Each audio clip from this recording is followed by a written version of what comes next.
back to the Crochet Crowd. So it's my friends at yarnspirations.com. This is the wattle stitch, W-A-T-T-L-E, wattle stitch. And this is a common stitch. It's really easy to maintain. And when you look at it from a diagram perspective, you're thinking, okay, it's gonna be hard to find the stitches. It's not, it's nice and easy. To do this pattern in any size, it's in multiples of 3. So just keep it as multiple of 3. There's no additions to the end of that, and just start that way. Let's grab our yarn and let's play. So let's begin in multiples of 3. So just go 1, 2, 3. Is it big enough? Yes or no? If not, continue. 1, 2, 3, 1, 2, 3, 1, 2, 3, and 1, 2, 3. So go as big as you need to go. You can measure it against something in order to get the sizing, and then you can start with row number 1 next. To start row number 1, we're going to start the wattle stitch immediately. So you're going to go second chain from the hook. I usually like getting the back hump of the chain. You can decide if you want the regular chain itself. So just single crochet, second chain from the hook. The next one is where you're going to start doing the wattle stitch. So the wattle stitch is made up of single crochet, chain 1, 1 double crochet into the same chain. So you're going to go single crochet, chain 1, and double crochet into the same chain. Like that. Skip 2 chains and go to the third and do the exact same thing. So you're going to start off with a single,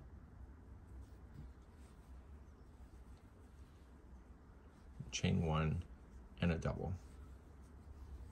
That's all this is going across. So skip 2, go to the third, single, chain 1, and double. So go all the way to the end of the chain.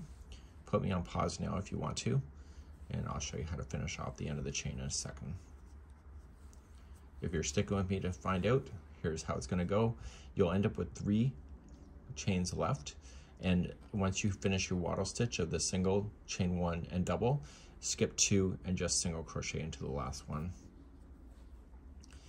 And now the next row, what we're about to start, is the repeat for the whole thing, and we're going to begin that next. Let's begin row number 2. So row number 2 and all the rest of the rows always start the same and always finish the same, so you don't really have to think too much about it.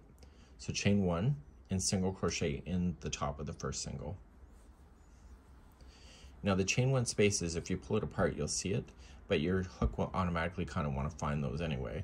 So in the wattle stitch, it was a single, chain 1, and a double because it's been turned around on you now.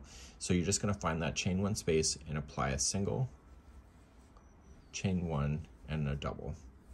And this causes the stitches to rebalance itself, because in one direction the long double crochet was here, and in this one the long double crochet is going in this direction. So come to the next wattle stitch, look for the chain 1, single, chain 1, and double. Come to the next wattle, so single, chain 1, and double. And you're doing this all the way across in those chain 1 spaces. So single, chain 1, and double. And then eventually you come to the end of the row, and in the very last stitch here, just place in a single crochet. So we always start and end the same way. So turning our work to recap is that you chain 1 and single crochet in the first. Look for your wattle stitch, look for the chain 1. So it's single, chain 1, and double. And you keep blasting all the way across in the same formation. This would be a really good blanket concept to do, and it takes away the pesky lines that crochet can do if you don't really like that look. So it makes it more of a material looking or a fabric. In doing this kind of stitch, you may see this idea in clothing as well. It's pretty popular. So you'll get all the way to the end, skip the next one, and come right to the last and single crochet. And that's what it would look like. So this is the wattle stitch, and I hope you enjoy. Bye-bye.